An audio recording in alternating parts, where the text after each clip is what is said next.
Hello students, so let us start our fifth lecture of solutions and colligative properties.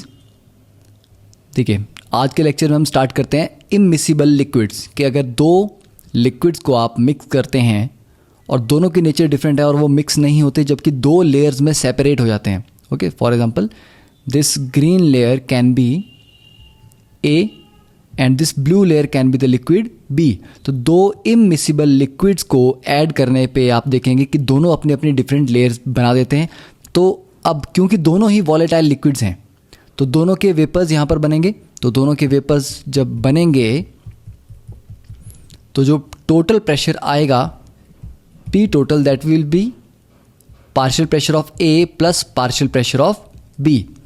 अब यहाँ पर सबसे important बात इमिसिबल लिक्विड्स में ये होती है कि अपनी लेयर में जो ग्रीन लेयर है उसमें सिर्फ A है और ब्लू लेयर में सिर्फ B है. तो इसलिए इस लेयर में मोल फ्रैक्शन ऑफ A 1 होगा और ब्लू लेयर में मोल फ्रैक्शन ऑफ B भी 1 होगा. तो दो अलग अलग लेयर्स को दो अलग अलग सिस्टम्स की तरह ट्रीट किया जाता है. आप ये नहीं बोल सकते कि दोनों लेयर्स एक ही सिस्टम में हैं और उसमें मोल फ्रैक्शन दोनों की आएगी. Blue layer will be considered as one system and green layer will be considered as another system. तो इमिसिबल लिक्विड्स में दोनों या जितने भी कंपोनेंट्स हैं सबकी मोल फ्रैक्शन 1 रहती है. इसलिए जब आप इसको लिखेंगे P naught A x A plus P naught B x B तो क्या आ जाएगा, एक्स ए और एक्स बी बराबर होंगे तो P total will be equal to P naught A plus P naught B. तो ये एक इम्पॉर्टेंट फॉर्मूला है इमिसिबल लिक्विड्स के लिए कि टोटल प्रेशर दोनों के प्योर प्रेशर्स का सम होता है. ठीक है, नेक्स्ट इज कि P naught A divided by P naught B is equal two moles of A divided by moles of B.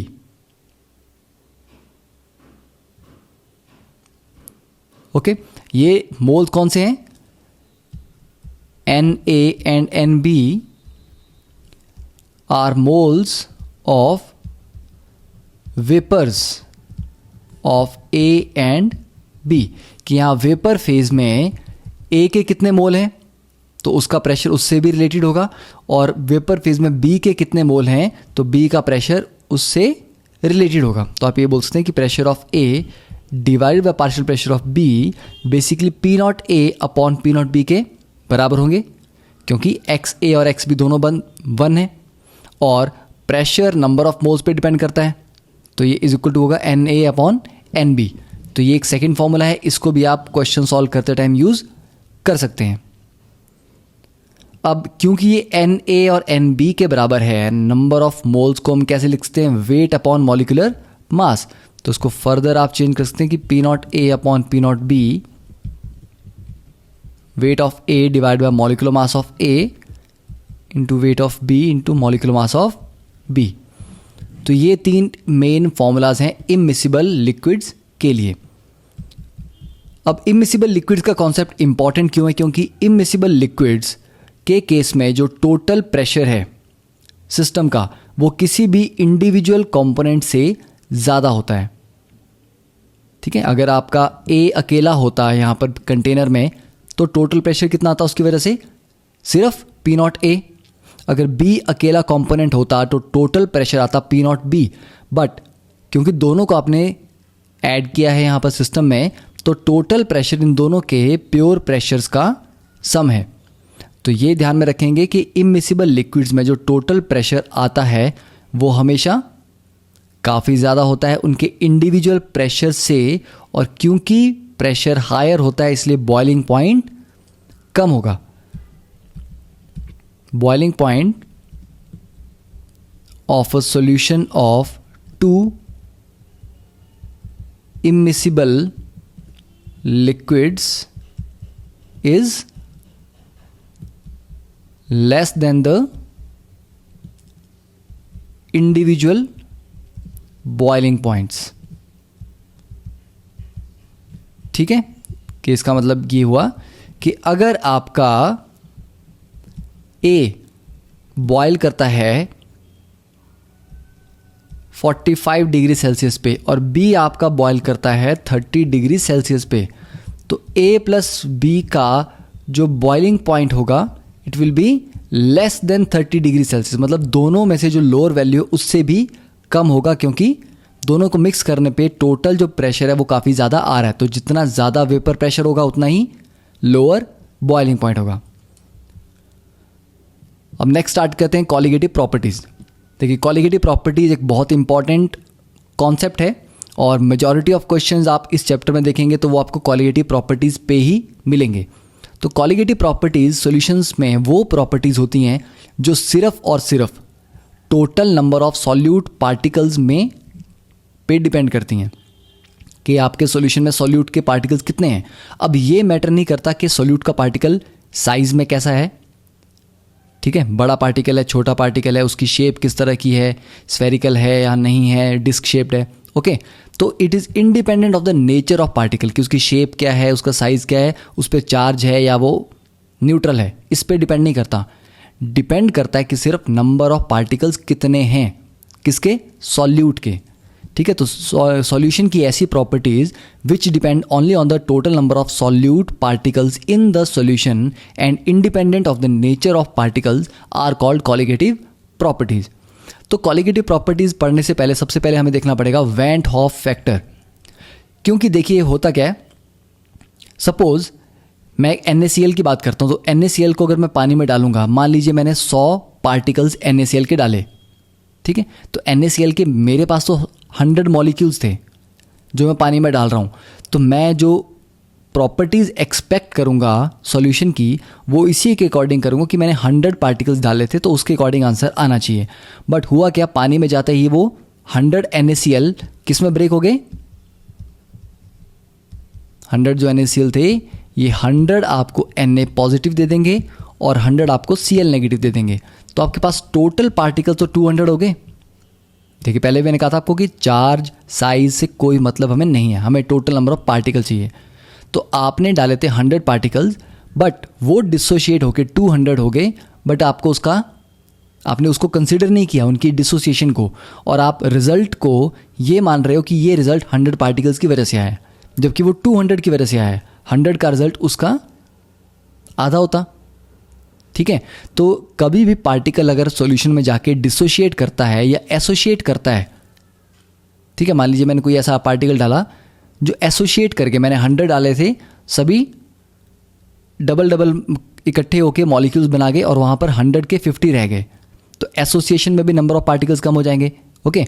So to account for the association और dissociation we use van't Hoff factor. तो उस association और dissociation को counter करने के लिए हमें van Hoff factor को यूज़ करना पड़ता है इन सारी की सारी प्रॉपर्टीज़ में, इन फॉर्मूलाज में।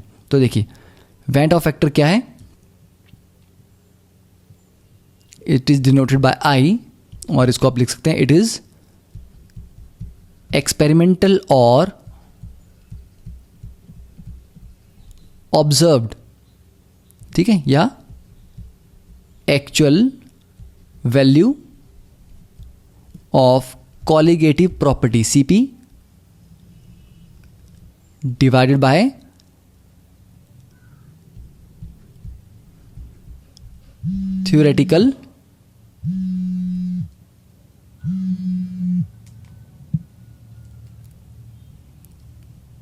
theoretical value of colligative property, ठीक है।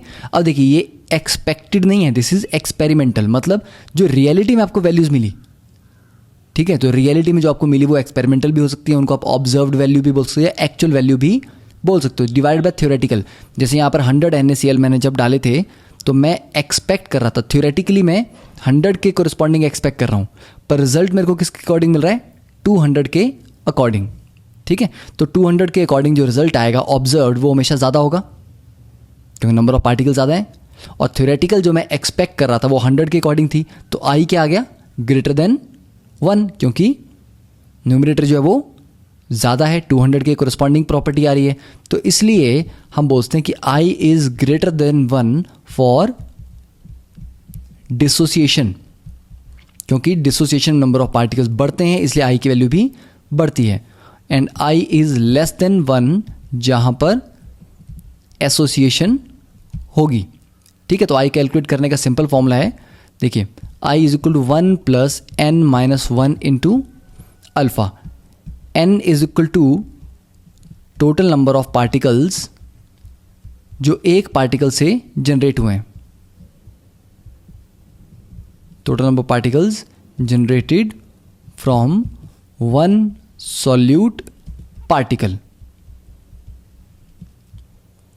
ठीक है, जैसे कि अगर आप ए बी लें और ये डिकम्पोज करता है ए प्लस बी में, तो एक सॉल्यूट पार्टिकल से कितने जनरेट हुए?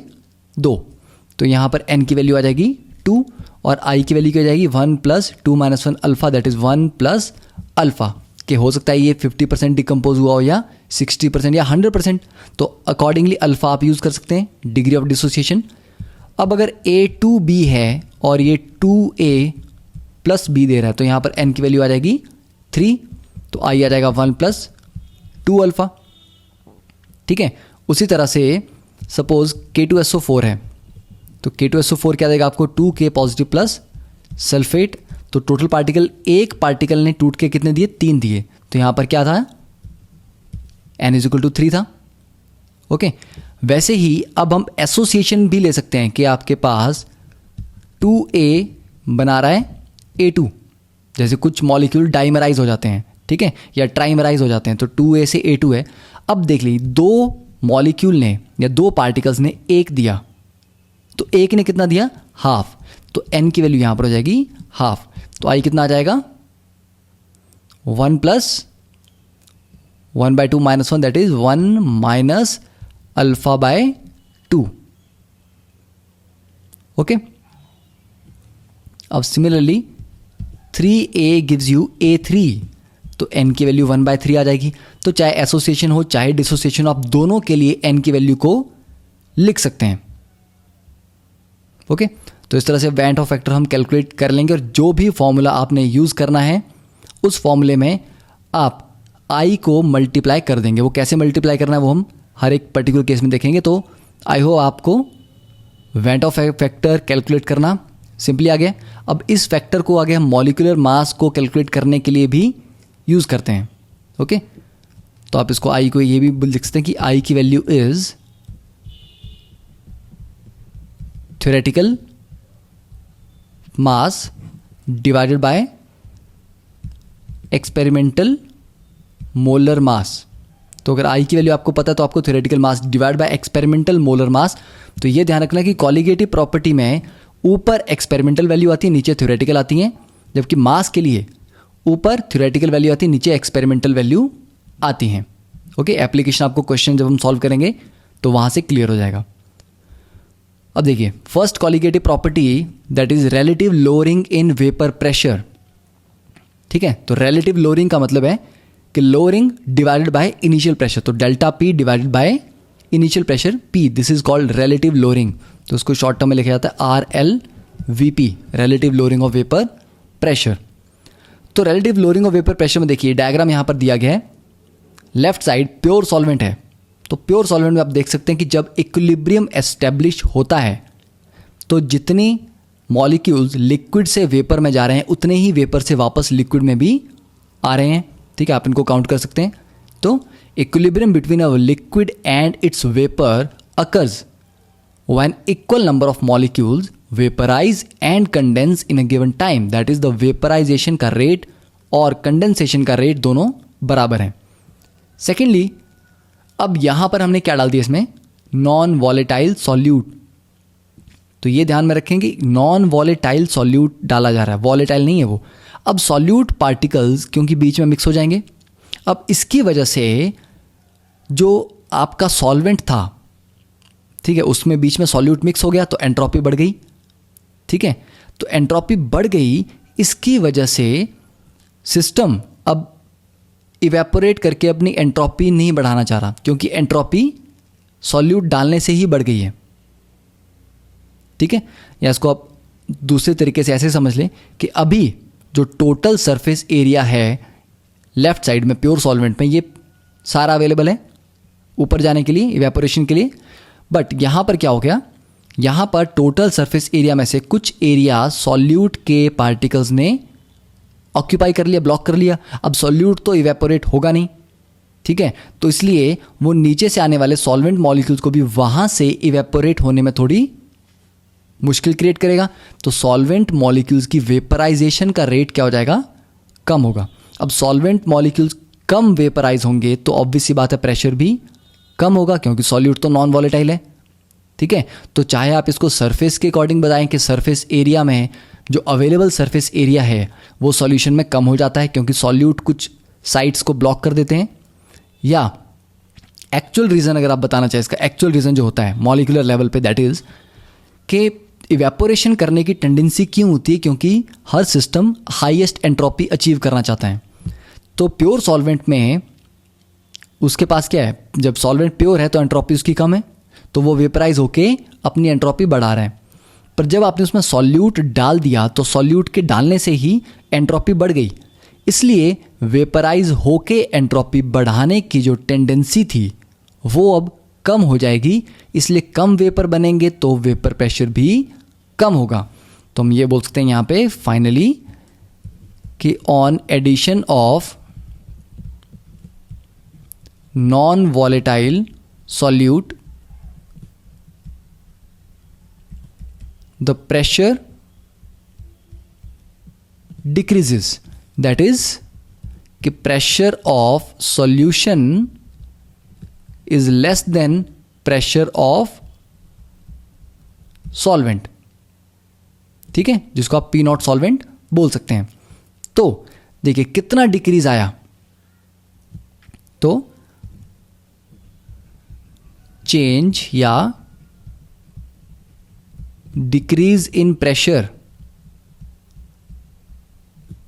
कितना होगा, हायर प्रेशर किसका है, पी नॉट सॉल्वेंट का माइनस पी, ठीक है। तो सॉल्यूशन के प्रेशर को हम जस्ट पी से डिनोट करते हैं, P is the pressure of solution and P naught S is pressure of pure solvent, ठीक है। तो अब देखिए इसमें कि जब आप इस टर्म से इसको डिनोट करेंगे तो this is the decrease in pressure, P naught solvent minus P. अब अगर आप रॉल्स लॉ को याद करें तो रॉल्स लॉ के according PS, P of solution या टोटल जो प्रेशर था वो किसके बराबर था, P naught A x A plus P naught B x B, ठीक है। बट इसमें ये जो आपका ए है ये आपका सॉल्वेंट वाला पार्ट है, बी इज योर सॉल्यूट। अब क्योंकि सॉल्यूट नॉन वॉलेटाइल है तो उसका तो कोई प्रेशर बनेगा नहीं क्योंकि वो इवेपोरेट ही नहीं करेगा, तो ये जीरो हो गया। तो मतलब पी सॉल्यूशन किसके बराबर है, P naught solvent into X solvent, ठीक है। तो यहां से हम लिख सकते हैं कि P solution is equal to P naught solvent into X solvent, और इसको लिख सकते हैं P naught solvent into 1 minus X of solute, क्योंकि X solvent plus X solute 1 होता है मोल फ्रैक्शन का टोटल ऐड करके, ठीक है। अब इस इक्वेशन को हम यहां पर डिक्रीज इन प्रेशर वाले में यूज करेंगे, ठीक है। तो पी सॉल्यूशन को किससे रिप्रेजेंट किया हमने यहां से, पी से, तो इसको आप लिख सकते हैं कि P is equal to P naught S into 1 minus x solute, तो आ जाएगा is equal to P naught S minus P naught S into x solute. तो डिक्रीजिंग प्रेशर कितना है, P naught S minus P, तो P को right side लेके जाएंगे आप और इस P naught S into x solute को लेफ्ट में ले आ जाएंगे, तो आ जाएगा P naught S into x solute is equal to P naught solvent minus P solution, ठीक है। और ये क्या है, this is called delta P, that is lowering in vapour pressure, कि वेपर प्रेशर में कितना डिक्रीज आया। बट हमें क्या कैलकुलेट करना है, लोअरिंग इन वेपर प्रेशर नहीं, हमें कैलकुलेट करना है relative lowering in vapour pressure, relative to what, कि कितना ड्रॉप आया किसके रिस्पेक्ट में, इनिशियल के रिस्पेक्ट में, ठीक है। तो relative lowering of vapour pressure कितना हो जाएगा, delta P upon P naught solvent. तो वो कितना हो जाएगा, तो पी नॉट सॉल्वेंट को यहाँ से इसके नीचे ले जाएंगे हम, तो finally it will be P naught solvent minus P solution divided by P naught solvent. तो ये बचेगा सिर्फ एक्स सॉल्यूट के बराबर, और एक्स सॉल्यूट को क्या लिखते हैं हम, moles of solute upon moles of solute plus moles of solvent, that is total moles. तो ये आपके पास आ गया फॉर्मूला। तो क्या फॉर्मूला है, relative lowering of vapour pressure that is delta P upon P naught solvent is equal to X solute. मतलब relative lowering of vapour pressure किस पे डिपेंड कर रही है, सॉल्यूट की मोल फ्रैक्शन पे। तो सॉल्यूट के पार्टिकल्स अगर हम डबल कर देंगे तो उसकी मोल फ्रैक्शन भी डबल हो जाएगी, तो relative lowering of vapour pressure भी डबल हो जाएगा। तो ये सिर्फ नंबर ऑफ सॉल्यूट पार्टिकल्स पे डिपेंड कर रहा है, ये हमने यहाँ पर प्रूव कर दिया, इसलिए ये एक कॉलिगेटिव प्रॉपर्टी है। Okay, so that explains why relative lowering of vapor pressure can be called a colligative property. अब secondly आप ये बोलते हैं कि for very dilute solutions जहाँ पर solute बहुत ही कम है, तो आप ये बोलते हैं कि moles of solvent are much greater than moles of solute, इसलिए delta P upon P naught S को हम लिखते हैं, देखिए N solvent plus N solute को हम एन सॉल्वेंट ही मान लेंगे, तो ये आ जाएगा N solute upon N solvent. ठीक है, एक ये आपके पास यहाँ पर अप्रॉक्सीमेशन हम ये कर सकते हैं। सेकेंडली दूसरी अप्रॉक्सीमेशन क्या है, देखिए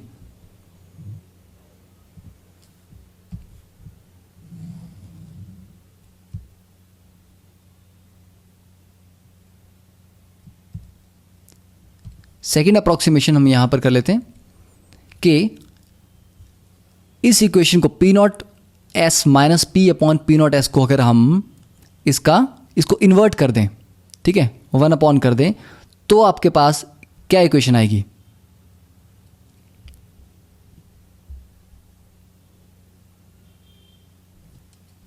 that will B P naught S divided by P naught S minus P. तो ये आ जाएगा एन टोटल, ठीक है, देखिए ये सॉल्यूट प्लस सॉल्वेंट को टोटल लिख दिया, डिवाइडेड बाय एन सॉल्यूट। ठीक है, तो एन टोटल को आप लिखते हैं N solute plus N solvent divided by N solute. तो ये आ जाएगा आपके पास 1 plus N solvent upon N solute. ठीक है, और ये वैल्यू कितनी होगी, P naught S upon P naught S minus P. अब 1 को आप लेफ्ट में जाके माइनस कर देंगे तो ये कितना आ जाएगा, देखिए, तो ये आ जाएगा P naught S minus P naught S plus P divided by P naught S minus P is equal to N solvent upon N solute. तो ये बचेगा finally P upon P naught S minus P is equal to N solvent upon N solute.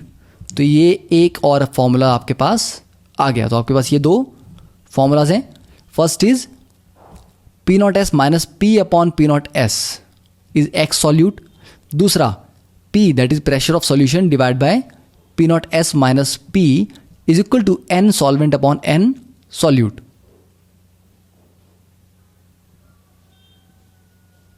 Okay, तो ये दो formulas आप use कर सकते हैं। अब देखिए क्वेश्चन के relative lowering of vapour pressure की एप्लीकेशन हम किस तरह से करेंगे। Calculate the wait of urea which must be dissolved in 400 gram of water so the final solution has vapour pressure 2% less than the vapour pressure of pure water. कि pure water का vapour pressure अगर 100% है तो urea जो कि एक non volatile solute है उसके ऐड करने से ये प्रेशर 2% ड्रॉप हो गया। तो मान सकते हैं कि let the vapour pressure of pure water B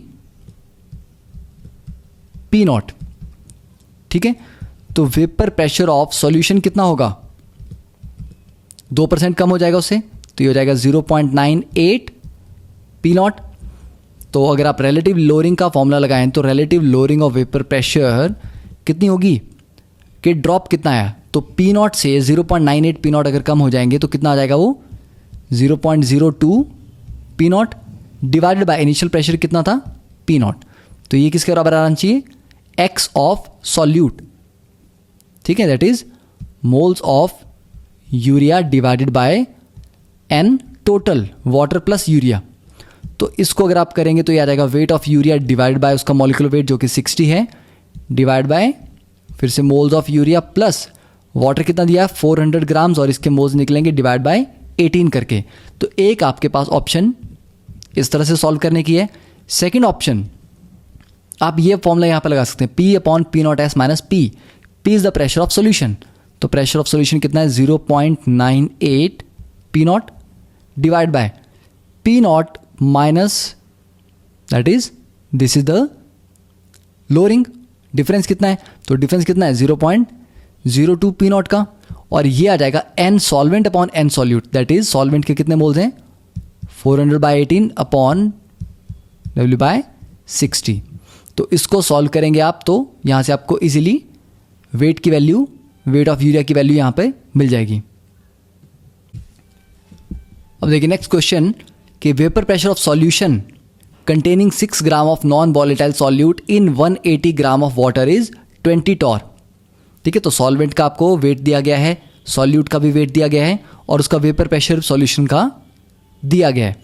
फिर पूछा कि अगर इसमें 1 मोल वाटर एक एक्स्ट्रा डाल देते हैं हम तब वेपर प्रेशर बढ़ जाता है। तो ऑब्वियस ही बात है, अगर आप 1 मोल वाटर डालोगे तो आप बेसिकली सॉल्वेंट को बढ़ा रहे हो। ठीक है, तो रिलेटिवली सॉल्यूट की मोल फ्रैक्शन कम हो जाएगी तो वेपर प्रेशर बढ़ जाएगा। तो यहाँ पर हमें vapour pressure of pure water और उस molecular weight of solute calculate करना है।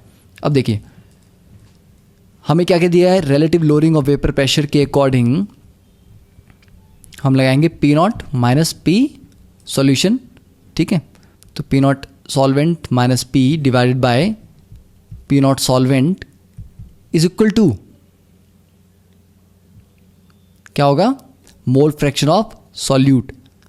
तो मोल फ्रैक्शन ऑफ सॉल्यूट की जगह हम अगर दूसरा फॉर्मूला यहाँ पे डायरेक्टली यूज करते हैं, देखिए P solution that is P upon P naught solvent minus P is equal to क्या हो जाएगा, N solvent upon N solute. तो P की वैल्यू कितनी है, प्रेशर ऑफ सॉल्यूशन कितना है 20, तो आ जाएगा 20 divided by P naught S. P naught S हमें कैलकुलेट करना है कि वाटर का कितना है सॉल्वेंट का, minus 20 is equal two moles of solvent, तो 180 ग्राम दिया गया है डिवाइड बाय 18, और 6 gram of non volatile solute आपको दिया गया है, तो 6 डिवाइड बाय उसका मॉलिक्यूलर मास हमें नहीं पता तो उसको हम m ले लेते हैं। तो एक इक्वेशन है, 2 अननोन है, तो इसको सॉल्व नहीं कर सकते। ओके, अब इसको हम फर्स्ट इक्वेशन ले लेते हैं। सेकंड, जब 1 मोल वाटर हमने इसमें एक्स्ट्रा डाल दिया तब क्या होगा, तो देखिए vapour pressure increases by 0.02 torr, तब सेम फॉर्मूला फिर से लगाएंगे हम।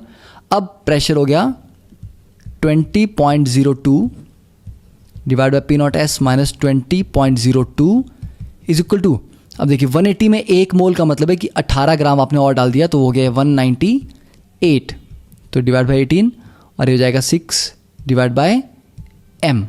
तो आपके पास 2 इक्वेशन है, 2 अननोन है, दोनों को सॉल्व करने पे answer will be, pressure will be 20.22 torr that is P naught S and molecular weight will be 54 gram per मोल।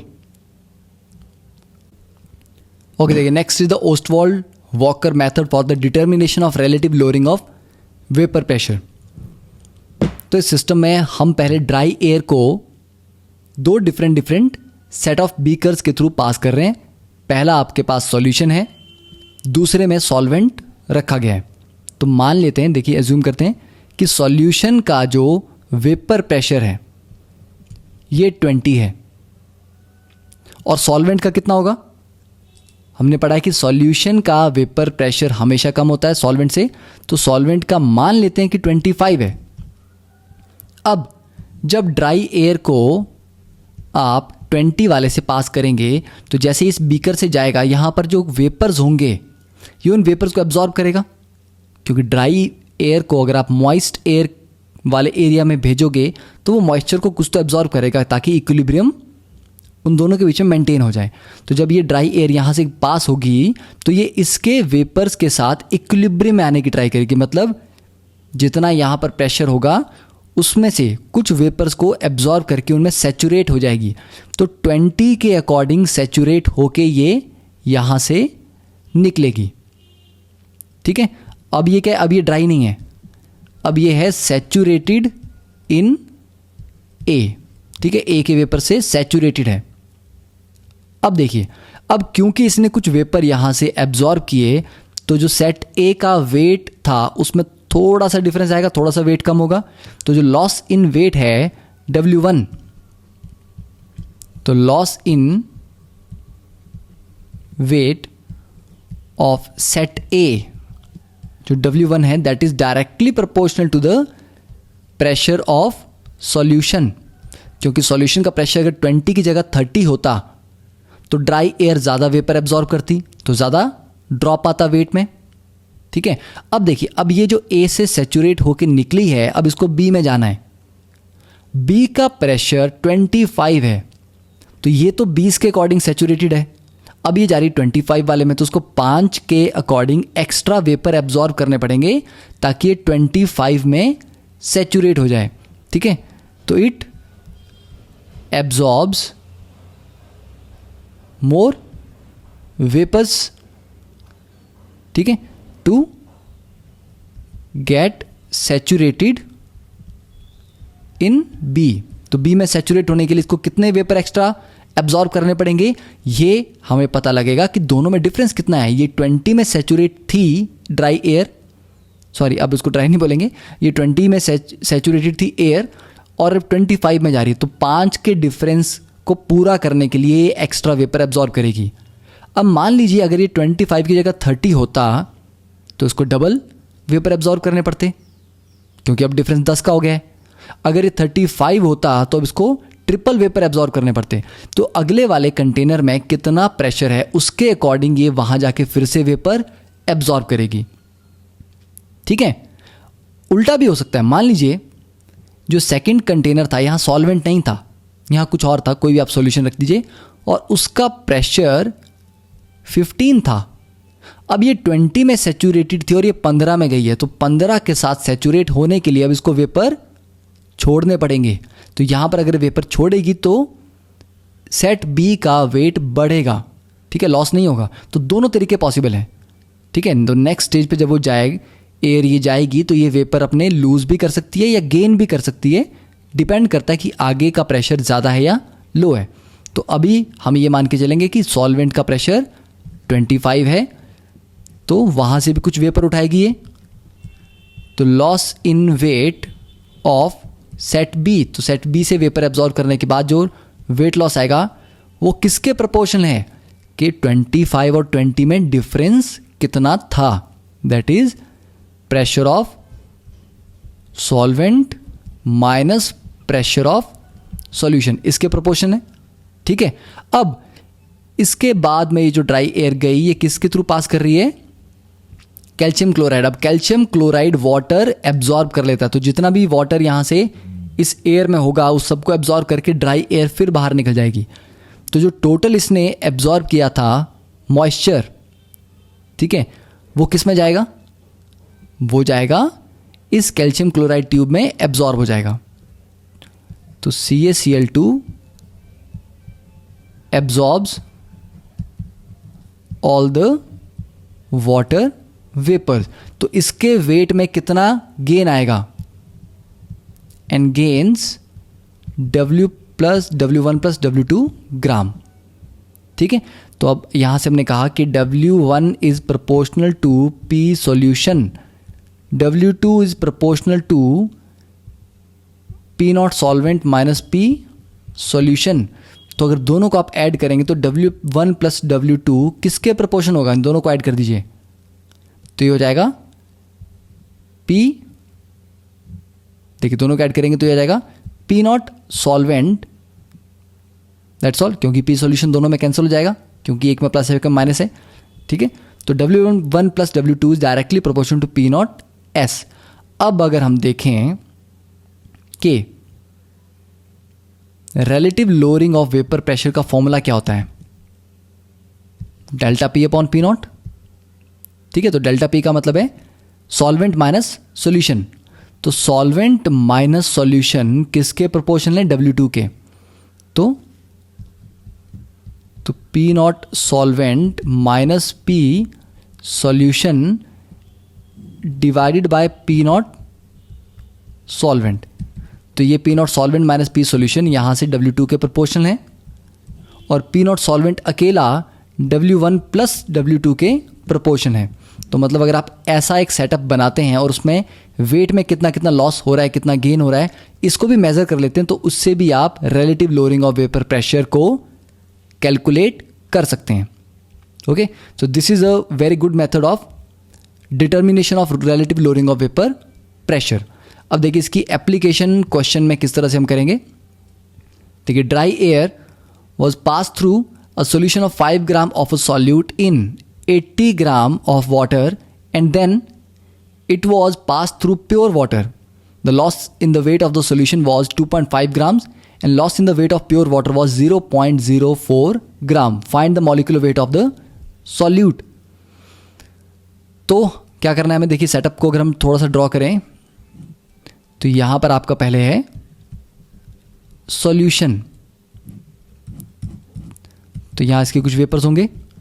अब देखिए ड्राई एयर पहले इसमें से पास करेगी, ठीक है, यहां से जाएगी, यहां से ड्राई एयर आएगी और फिर एक पाइप के होते हुए बाहर निकलेगी। तो बाहर निकलने से पहले ये इसके वेपर्स में सैचुरेट हो जाएगी। तो यहां से आप बोल सकते हैं कि weight loss is directly proportional to pressure of solution. अब ये जो सैचुरेटेड एयर है, अब ये दोबारा पास कर रही है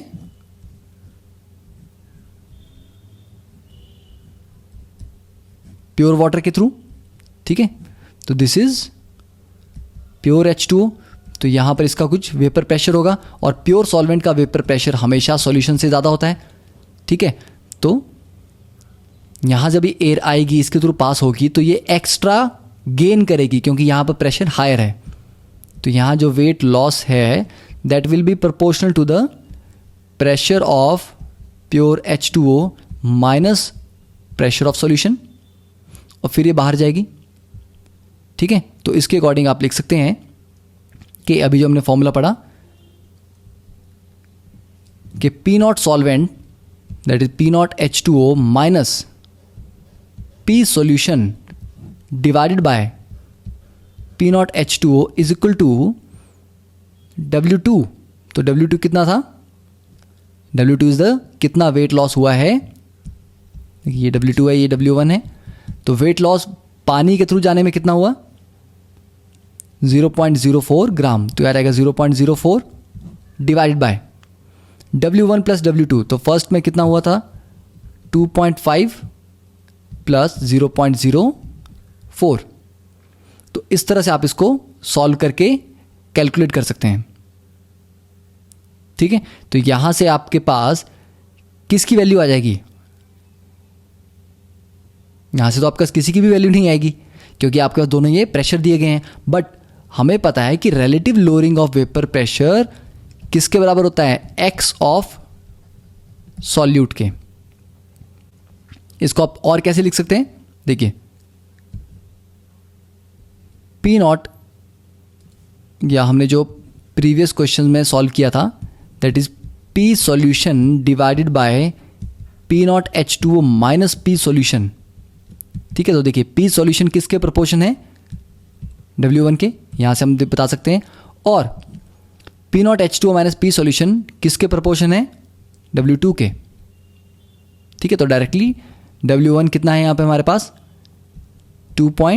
5 और ये 0.04, और इसको किसके इक्वेट करेंगे आप, this will be equal to, क्या होता है, ये इक्वेशन आपने पढ़ी थी, तो ये किसके बराबर आता था, ये आता था n of solvent upon n of solute.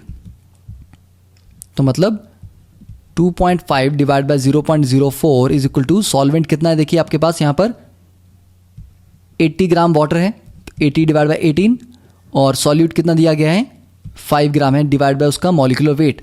तो यहाँ से सॉल्व करेंगे तो इसका मॉलिक्यूलर वेट आ जाएगा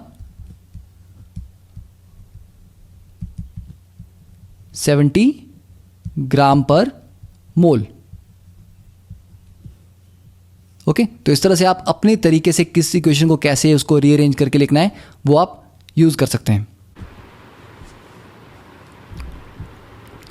okay, next we start with the elevation in boiling point. This is the second colligative property.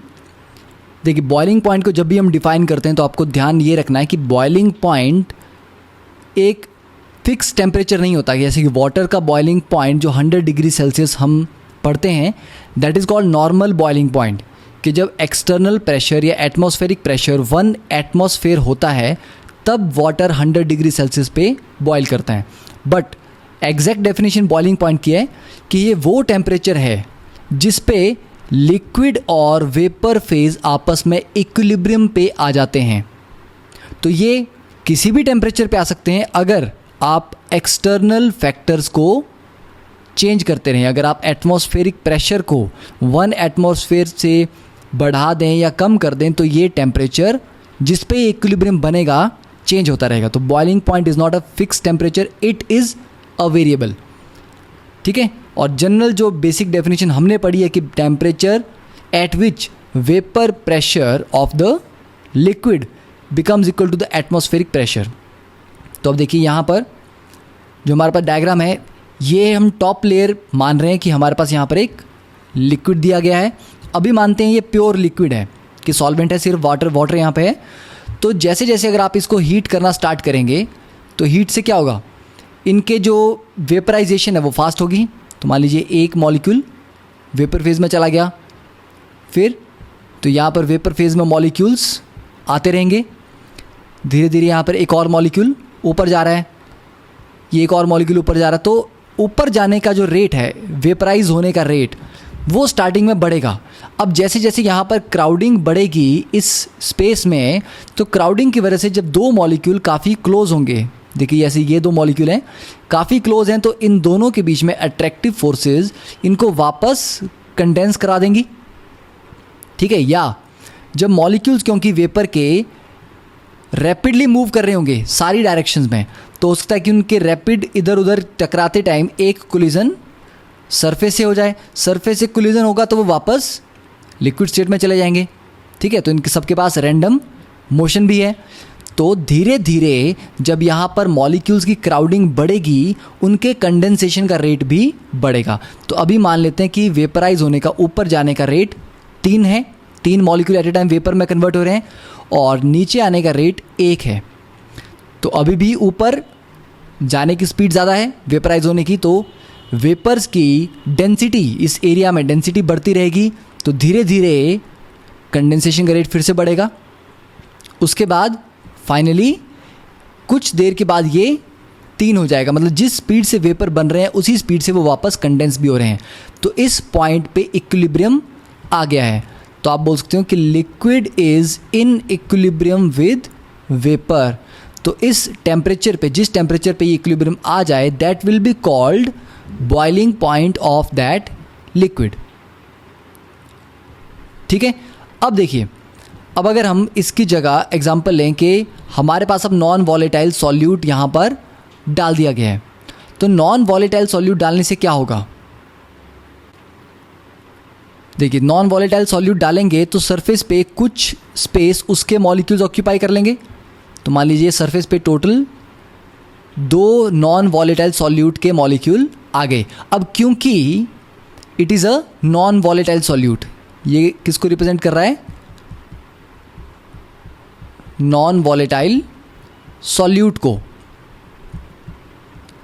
तो ये तो वेपराइज हो नहीं सकता, तो ये ऊपर नहीं जाएगा, बट इसने वेपराइज होने वाली साइड्स को ब्लॉक कर दिया, 2 साइड्स को ब्लॉक कर दिया। अब पहले जहाँ से आपको 3 वेपराइज हो रहे थे, ठीक है, लिक्विड 3 लिक्विड स्टेट से वेपर स्टेट में जा रहे थे, अब क्या होगा, 3 से ये घट के हो सकता है 2 ही रह जाएं। पर क्या कंडेंसेशन के रेट पे फ़र्क पड़ेगा?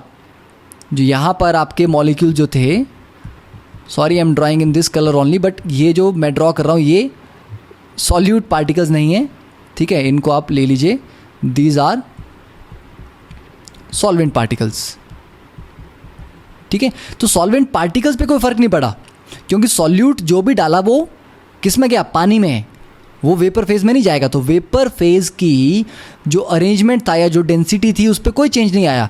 अगर वो 3 जगह से कंडेंसेशन हो रही है, मतलब डाउनवर्ड आने का रेट 3 है, उसमें कोई चेंज नहीं आएगा, सिर्फ वेपराइज होने के रेट में फ़र्क आएगा, क्योंकि सरफेस एरिया का कुछ पार्ट नॉन वॉलेटाइल सॉल्यूट ने ब्लॉक कर रखा है, ऑक्यूपाई कर रखा है। तो उसकी वजह से अब क्या होगा, इक्विलिब्रियम डिस्टर्ब हो गया।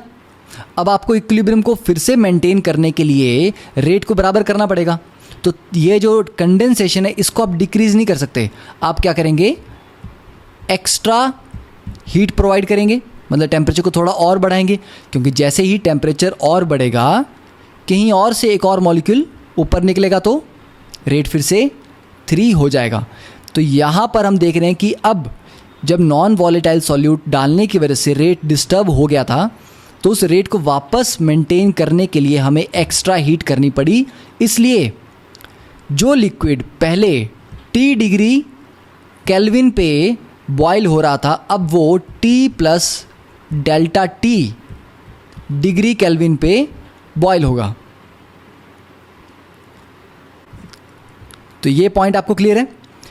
तो अब ये देखिए, अगर मैं इसमें सॉल्यूट और ज़्यादा डालता तो यहाँ पर सरफेस एरिया को जो ब्लॉक कर रहे हैं सॉल्यूट वो और ज़्यादा बढ़ जाते, तो वेपराइजेशन और स्लो होती, तो मुझे और ज़्यादा हीट करना पड़ता। इसका मतलब जो एलिवेशन है, देखिए ये जो डेल्टा टी है, this is called elevation in boiling point, क्योंकि इतना टेम्परेचर एक्स्ट्रा मुझे देना पड़ रहा है, ठीक है। तो delta T is called elevation in boiling point, and this delta T, इसको लिखेंगे डेल्टा टी बी, क्योंकि बॉइलिंग पॉइंट में एलिवेशन है। तो delta T B is directly proportional to number of solute particles.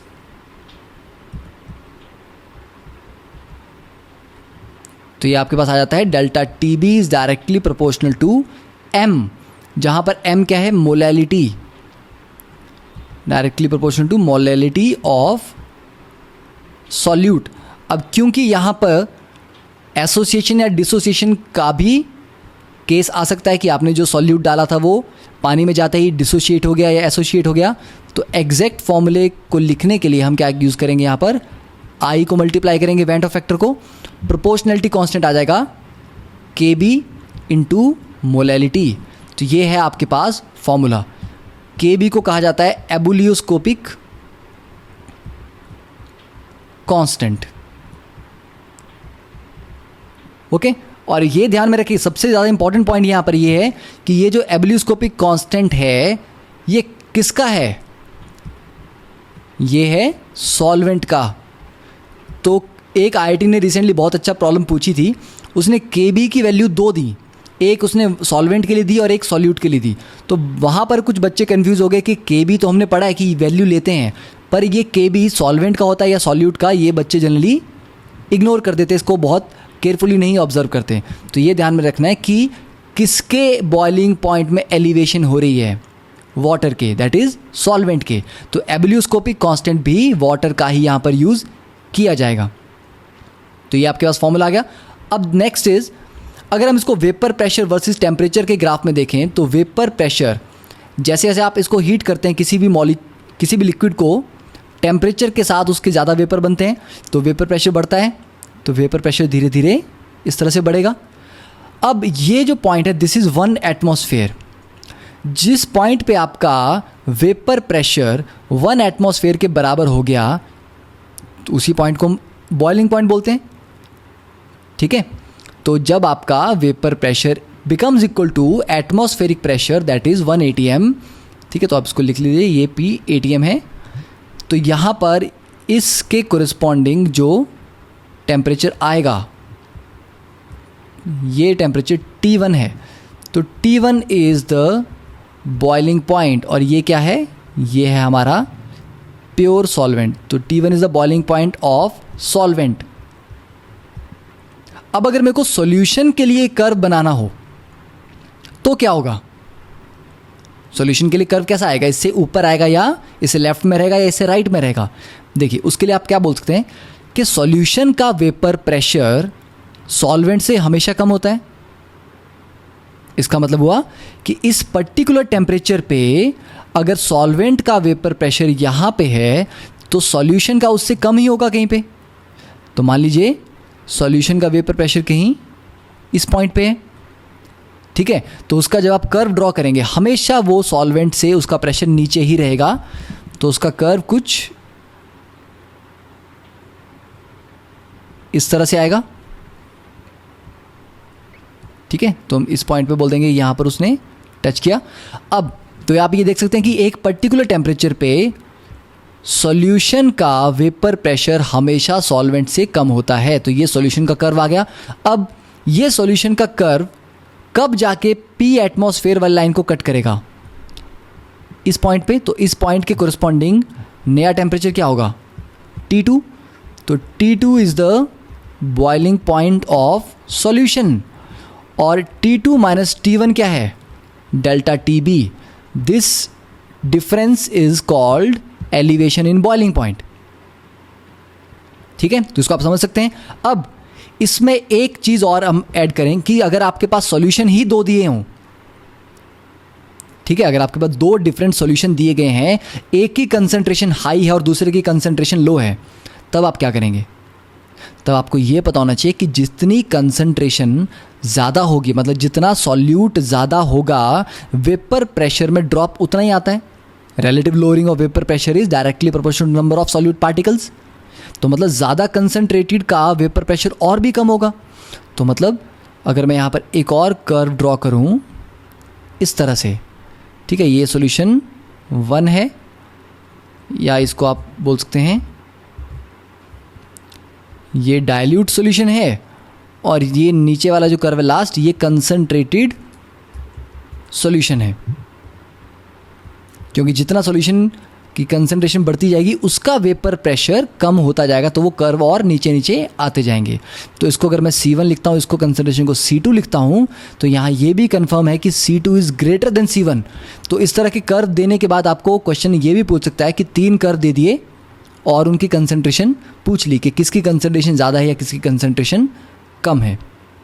Okay, so that is about elevation in boiling point. अब इसके ऊपर हम 1-2 ग्राफ और देखते हैं।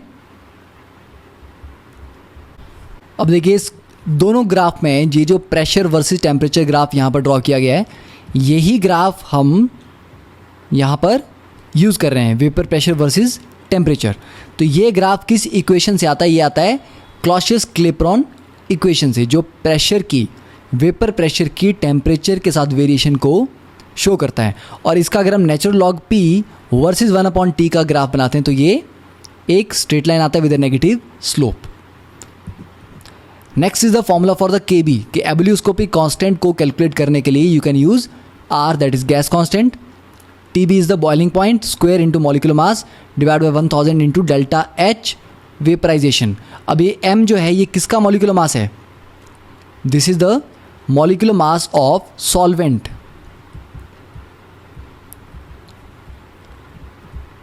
इन ग्राम्स, क्योंकि KB हम सॉल्वेंट के लिए मेज़र करते हैं, इसलिए मॉलिक्यूलर मास भी सॉल्वेंट का होगा। डेल्टा H वेपराइजेशन क्या है? It is the molar enthalpy of vaporisation, molar enthalpy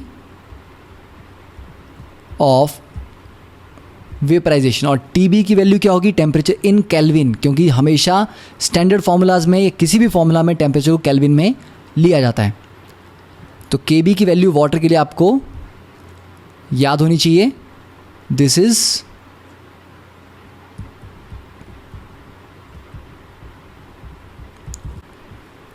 0.52 kelvin kilogram पर मोल।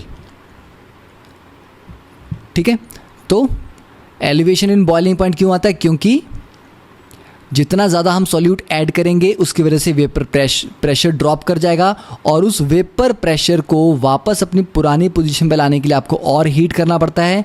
ठीक है, तो यहाँ पर ये प्योर सॉल्वेंट का वेपर प्रेशर है, बट सॉल्यूशन के लिए वेपर प्रेशर कम है तो इसको इसी लेवल पे लाने के लिए और हीट करेंगे, तब ये कर्व जाके यहाँ पर मैच करेगा इस एक्स्ट्रा टेम्परेचर को जो आपने प्रोवाइड किया है, that is called elevation in boiling point. So this completes this lecture. In the next lecture we will start with the problems on the elevation boiling point, then covering the depression in freezing point and osmotic pressure. Okay, thank you.